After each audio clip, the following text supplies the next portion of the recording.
দর্শক বন্ধুরা, welcome back to my YouTube channel. বন্ধুরা, আমার ইউটিউব চ্যানেলে আপনাদের সকলকে স্বাগত জানাই। তো চলুন বিভিন্ন স্বনামধন্য পত্র পত্রিকায় প্রকাশিত কয়েকটি বিশেষ খবর দেখে নেওয়া যাক। বন্ধুরা, এই সময় উঠে এলো সব তাক লাগানো ব্যতিক্রমী খবর। এই খবরগুলো হয়তো সাধারণত আমরা কখনো ভাবিনি। এমন সব খবর উঠে এসেছে যা সত্যি তাক লাগিয়ে দেওয়ার মতো।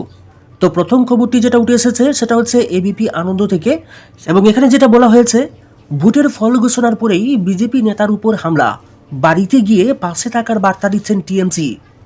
বন্ধুরা, সত্যি এগুলি খুব তাক লাগানো ব্যতিক্রমী খবর, যেখানে ভোট শেষ হওয়ার পরেই বিভিন্ন বিজেপি নেতৃত্বদের উপরে হামলা হচ্ছে, এবং সেই ক্ষেত্রে এদেরকে কাউন্টার দেওয়ার জন্য পশ্চিমবঙ্গে টিএমসির নেতৃত্বরা অর্থাৎ তৃণমূলের নেতৃত্বরা গিয়ে তাদেরকে শেল্টার দিচ্ছেন। তো এই যে একটা ব্যতিক্রমী ভাব পশ্চিমবঙ্গে তৈরি হয়েছে, ইদানিংকালীন আমরা বিভিন্ন মিডিয়া বিশ্লেষণে কিন্তু এই খবরগুলো পাচ্ছি বন্ধুরা, যে বিজেপির টিকিটে জয়ী অনেক সাংসদ তৃণমূলের সঙ্গে যোগাযোগ রাখছেন এবং সেখানে যাওয়ার জন্য দিদির সঙ্গে যোগাযোগ করছেন, এবং সেই ক্ষেত্রে বিজেপি এবং তৃণমূলের কিছু নেতৃত্বদের মধ্যে যে একটা সম্পর্ক তৈরি হচ্ছে, এরই একটা চিত্র কিন্তু এই খবরে এখানে প্রকাশিত হয়েছে বলে আমার মনে হচ্ছে। এর পরবর্তীতে বন্ধুরা, প্রথম আলোতে আরও একটি ব্যতিক্রমী খবর উঠে এসেছে। তো চলুন এখানে কি রয়েছে আমরা দেখে নেব। তো বন্ধুরা, এখানে যেটা উঠে এসেছে আরও বেশি তাক লাগানো, এখানে বলা হয়েছে মোদির চিন্তা বাড়িয়ে দিয়েছে চন্দ্রবাবু, শিন্ডে ও অজিত পাওয়ার। তো বন্ধুরা, এই বিষয়গুলো কিন্তু আমরা বিভিন্ন মিডিয়া বিশ্লেষণের মাধ্যমে কিন্তু পেয়েছি, এবং অন্যান্য ভিডিওতে এই বিষয়গুলো নিয়ে আমরা খানিকটা আলোচনাও করেছি। তো এইখানে এই যে খবরটা প্রথম আলোতে উঠে এলো, এটা কিন্তু আরও বেশি তাক লাগিয়ে দেওয়ার মতো, যেখানে বলা হচ্ছে যে মোদিজি যে সরকারটা গঠন করেছেন, এনডিএ সরকার, সেই সরকারের মূল যে সহযোগী যে চন্দ্রবাবু নাইডু, ওনার কিন্তু 16 জন জয়ী সাংসদ রয়েছেন, এবং এই 16 জন এনডিএ সরকারের ক্ষেত্রে অত্যন্ত গুরুত্বপূর্ণ। তারপর রয়েছেন সিন্ডেরও সেখানে 7 জন জয়ী সাংসদ রয়েছেন, এবং অজিত পাওয়ারের 1 জন জয়ী সাংসদ রয়েছেন। তো সর্বমোট এখানে 3 জনে মিলে যদি আমরা যোগফলটা দেখি, তাহলে হচ্ছে প্রায় 24 জন সাংসদ কিন্তু এখানে মোদিজির চিন্তা বাড়িয়ে দিয়েছে, এমনটাই কিন্তু বলা হচ্ছে। তো চলুন বিস্তারিত কি রয়েছে আমরা দেখে নেব। তো বন্ধুরা, এখানে বলা হয়েছে ভারতের নতুন সরকারের মন্ত্রিসভা গঠনে নিজের কর্তৃত্ব দেখিয়েছেন প্রধানমন্ত্রী নরেন্দ্র মোদী, কিন্তু তিনি পুরোপুরি চিন্তামুক্ত হতে পারছেন না। মহারাষ্ট্রের 2 মিত্র এনসিপির অজিত পাওয়ার ও শিবসেনার একনাথ শিন্ডে মোদির গলার কাটা হয়ে খচখচ করছেন। সেই সঙ্গে তার চিন্তা বাড়িয়েছেন অন্ধ্রপ্রদেশের মুখ্যমন্ত্রী টিপিপি নেতা চন্দ্রবাবু নাইডুও। তো এটা কিন্তু খুব টার্নিং পয়েন্ট বন্ধুরা, এর আগেও আমরা আলোচনা করেছি। চন্দ্রবাবু নাইডু কিন্তু এনডিএ সরকারের খুব শক্তিশালী এবং গুরুত্বপূর্ণ একজন শরিক। তো এখানে যেটা বলা হয়েছে যে মোদিজির চিন্তা নাকি বাড়িয়ে দিয়েছেন এই চন্দ্রবাবু নাইডুই। লোকসভার স্পিকার পদের দাবি ছাড়তে তিনি এখনও নারাজ। কি করবেন প্রধানমন্ত্রী? তো এটা কিন্তু একটা মারাত্মক বিষয় বন্ধুরা। উনি কিন্তু গাদরে বসে রয়েছেন যে লোকসভার স্পিকার ওনার চাই। এবার কি করবেন প্রধানমন্ত্রী, এই প্রশ্নটা কিন্তু এখানে উঠে এসেছে। এই প্রশ্নের উত্তর এখনও কারোর কাছেই নেই। স্পিকার প্রশ্নের জট খুলতে হবে 7 দিনের মধ্যে। নতুন লোকসভার সদস্যদের শপথ গ্রহণ 18 থেকে 20 জুনের মধ্যে হবে বলে ঠিক হয়েছে। এই সময়ের ভেতরে ঐক্যমত না হলে সেটা হবে এনডিএ জোটের নতুন সমস্যা। তো বন্ধুরা, এখানে কিন্তু আরও স্পষ্ট একটা বিষয় কিন্তু উঠে এসেছে যে আগামী 18 থেকে 20 তারিখের মধ্যেই কিন্তু লোকসভার সদস্যদের শপথ গ্রহণ করা হবে, এবং এই সময়ের মধ্যেই কিন্তু এই স্পিকার নিয়ে যে জল্পনাটা তৈরি হয়েছে, যে সমস্যাটা তৈরি হয়েছে, যে মতানৈক্যটা তৈরি হয়েছে এনডিএর মধ্যে, এর সমাধান কিন্তু করতেই হবে, নতবা কিন্তু বড় কোনো ধরনের অঘটন কিন্তু ঘটে যেতে পারে এই এনডিএ সরকারের ক্ষেত্রে। তো আরও কি রয়েছে আমরা জেনে নেব। অজিত পাওয়ারের এনসিপির হাল এবার সবচেয়ে খারাপ।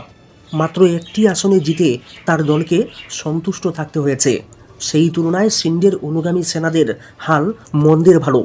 মহারাষ্ট্রের মুখ্যমন্ত্রী একনাথ শিন্ডের দলের কাছে রয়েছেন 7 জন সদস্য। 2 দলকে এক করে স্বাধীন ভারপ্রাপ্ত প্রতিমন্ত্রী বেশি বরাদ্দ করেননি মোদী। তো বন্ধুরা, এখানে শিন্ডে এবং অজিত মিলে এখানে কিন্তু 7 জন আর 1 জন 8 জন রয়েছেন তাদের সাংসদ, যারা এনডিএকে শক্তিশালী করেছেন। তো সেই ক্ষেত্রে মোদিজি কিন্তু তাদের সঙ্গে বরাদ্দের দিকটা অর্থাৎ মন্ত্রীপদ দেওয়ার ক্ষেত্রে কিন্তু কিছুটা কৃপণতা দেখিয়েছেন। তো যাই হোক বন্ধুরা, এখনো পর্যন্ত যেটা সমস্যার সৃষ্টি হয়েছে সেটা হচ্ছে একনাথ শিন্ডে এবং অজিত পাওয়ারের দুজনে মিলে 8 জন সাংসদে থাকার সত্ত্বেও কিন্তু এরা সঠিক মূল্যায়ন পাচ্ছে না এনডিএতে।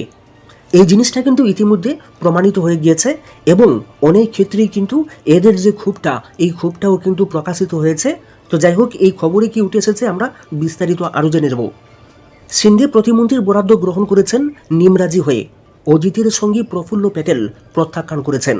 তো বন্ধুরা, এই বিষয়টা কিন্তু অনেক আগেই আমরা জেনে গিয়েছিলাম যে সিন্ধের শিবিরকে যে প্রতিমন্ত্রীর পদটি দেওয়া হয়েছে, এটা কিন্তু উনি একদম রাজি ছিলেন না, তবুও তিনি গ্রহণ করেছেন ঠিকই, কিন্তু এতে যে ওনার মধ্যে অখুশি রয়েছে সেই বিষয়টাও কিন্তু উনি প্রকাশ করেছেন।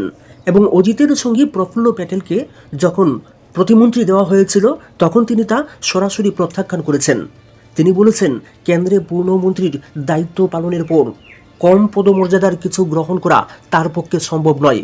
সিন্ধিয়া পাওয়ার দুই নেতাই জানিয়ে দিয়েছেন যে তারা ভবিষ্যতের অপেক্ষায় থাকবেন। তো বন্ধুরা, এটা কিন্তু একটা টার্নিং পয়েন্ট। এখানে যে কথাটা উঠে এসেছে যে এরা কিন্তু এখনও ভবিষ্যতের সিদ্ধান্তের দিকে তাকিয়ে আছেন।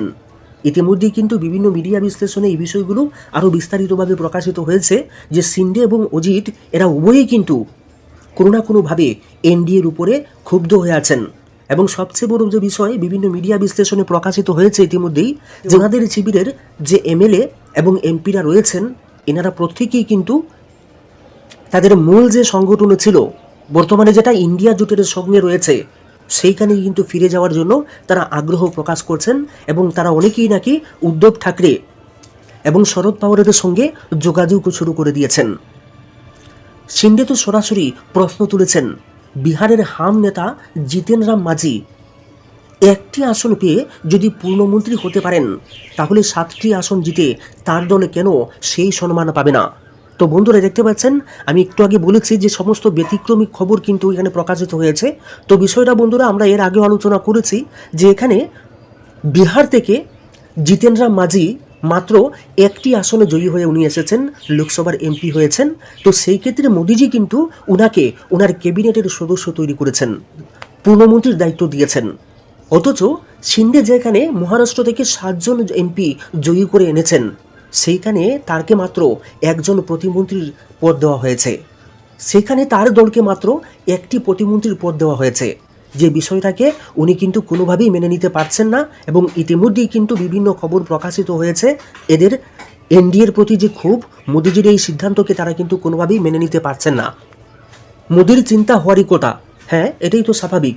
কারণ যেখানে মোদিজি 240টা আসন পেয়ে, কারণ যেখানে মোদিজি অর্থাৎ বিজেপি 240টা আসন পেয়ে সংখ্যাগরিষ্ঠতা থেকে অনেকটাই পিছিয়ে রয়েছেন, সেখানে কিন্তু এনডিএর যে বাকি শরিকদের যে দলগুলো, বাকি শরিকদের নিয়েই কিন্তু উনি সংখ্যাগরিষ্ঠতা পেয়েছেন এবং তৃতীয়বারের মতো সরকার গড়তে পেরেছেন।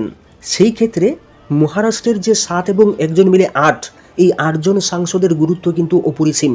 কিন্তু এখানে মোদিজি তাদেরকে সেই গুরুত্বটা দিচ্ছেন না। এবং এতে করে কিন্তু সিন্ধে এবং অজিত শিবিরে অনেকটাই ক্ষোভ দমায়িত হচ্ছে। এবং যে কোনো সময়ে অনেক ধরনের এবং যে কোনো সময় কিন্তু এরা অনেক বড় সিদ্ধান্ত নিয়ে নেওয়ার সম্ভাবনা কিন্তু এখানে তৈরি হয়েছে। এবং যথারীতি কিন্তু ইতিমধ্যে ইন্ডিয়াও সেই দিকে কিন্তু তাকিয়ে রয়েছে। ইন্ডিয়া কিন্তু বসে নেই, এরাও কিন্তু সমস্ত বিষয়গুলোর উপরে খুব তীক্ষ্ণ নজর রাখছে। কারণ মহারাষ্ট্রের রাজনীতির অলিন্দের খবর, সিন্ধির অনুগামীদের কেউ কেউ উদ্ধব ঠাকরের সঙ্গে যোগাযোগ রাখছেন। অজিত পাওয়ার আবার সরাসরি কাকা শারদ পাওয়ারের গুণগান করে চলেছেন, এনসিপিকে একা হাতে তিনি গড়ে তুলেছেন বলে।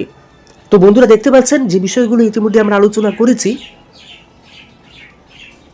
সিন্ধে এবং অজিত শিবিরের যে সাংসদরা রয়েছেন, যে এমএলএরা রয়েছেন, তারা কিন্তু উদ্ধব ঠাকরে এবং শারদ পাওয়ারের সঙ্গে তারা কিন্তু যোগাযোগ রেখে চলেছেন। যে কোনো সময়ই কিন্তু তারা সেই জায়গাতে ফিরে যেতে পারেন। এর কারণও কিন্তু যথেষ্ট রয়েছে। কারণ এই যে 2024-এর লোকসভা নির্বাচনটা গেল, সেখানে কিন্তু মারাঠা ভূমে বিজেপির চূড়ান্ত ধরাশায়ী হয়েছে। এবং সেই ক্ষেত্রে অজিত পাওয়ার এবং একনাথ শিন্ডে এরাও কিন্তু আজ জনগণের পাশে যেতে পারছে না। এবং সেই ক্ষেত্রে এই দুই শিবিরের নেতৃত্বরা কিন্তু আগামী দিনে নিজেদের ভবিষ্যৎ অর্থাৎ রাজনৈতিক ভবিষ্যৎ ধ্বংসের দিকে যাচ্ছে, এটা কিন্তু তারা বুঝে গিয়েছেন। সেই কারণে তারাও ইন্ডিয়ার উপরে ভরসা রেখে উদ্ধব ঠাকরে এবং শরদ পাওয়ারের দিকে ঝুঁকছেন। এমনকি অনেকেই এদের সঙ্গে যোগাযোগ শুরু করে দিয়েছেন। আরও সবচেয়ে বড় ইন্টারেস্টিং যে বিষয়টা এখানে উঠে এসেছে, অজিত পাওয়ার সরাসরি তার কাকা শারদ পাওয়ার, যে শারদ পাওয়ারের কাছ থেকে দল ভেঙে বিজেপির সঙ্গ নিয়েছিলেন, তো অজিত পাওয়ার এই দল ভেঙে যাওয়ার পর কিন্তু এই প্রথম ওনার কাকা শরদ পাওয়ারের এত প্রশংসা করছেন। তো এই যে বিষয়টা বন্ধুরা, এটা কিন্তু নতুন একটা আবর্তের সৃষ্টি করেছে, এবং এতে করে এখানেও যেটা বলা হয়েছে যে মোদিজির চিন্তা কিন্তু বাড়িয়ে দিয়েছে। কারণ এই যে 7 আর 1 জন 8, এই 8 জন সাংসদ যদি কোনো কারণে ইন্ডিয়া জোটকে সমর্থন করে ফেলে, তাহলে কিন্তু এনডিএর জন্য বিপদ ঘনিয়ে আসবে। আর সবচেয়ে বড় যে বিষয়টা বন্ধুরা, ইতিমধ্যে কিন্তু আমরা মিডিয়া বিশ্লেষণের মাধ্যমে অনেক কিছু জেনে গিয়েছি যে বিহারের নীতিশ কুমারও কিন্তু অনেকটা ঠান্ডা নিস্তব্ধতা বজায় রাখছেন। তো এই যে ঠান্ডা নিস্তব্ধতা বজায় রাখছেন, এর পেছনেও কোনো বিষয় জড়িত আছে কিনা, এই বিষয়গুলোও কিন্তু মিডিয়া বিশ্লেষণের মাধ্যমে উঠে আসছে। পাশাপাশি বন্ধুরা, গতকালকে আমরা দেখেছি অন্ধ্রপ্রদেশে চন্দ্রবাবু নাইডুজি যখন শপথ নিচ্ছিলেন, সেই শপথ অনুষ্ঠানে কিন্তু বিহারের নীতিশ কুমার সেখানে কিন্তু উপস্থিত হননি, এবং সেই উপস্থিত না হওয়ার কারণ নিয়েও কিন্তু বিভিন্ন ধরনের বক্তব্য জল্পনা কিন্তু মিডিয়ায় প্রকাশ পেয়েছে। তো যাই হোক বন্ধুরা, এরপরে কি রয়েছে আমরা দেখে নেব। এইসব নেতাদের পাশাপাশি বেসুরু গাইছেন এবার চন্দ্রবাবু নাইডুও। তো বন্ধুরা, এই বিষয়টা কিন্তু আরো বেশি গুরুত্বপূর্ণ। নাইডু এবার নাকি বেসুরু গাইছেন। তার প্রাথমিক চাহিদা ছিল 3 পূর্ণ ও 1 প্রতিমন্ত্রী, সেই জায়গায় 1 পূর্ণ ও 1 প্রতিমন্ত্রী নিয়ে তাকেও সন্তুষ্ট থাকতে হচ্ছে।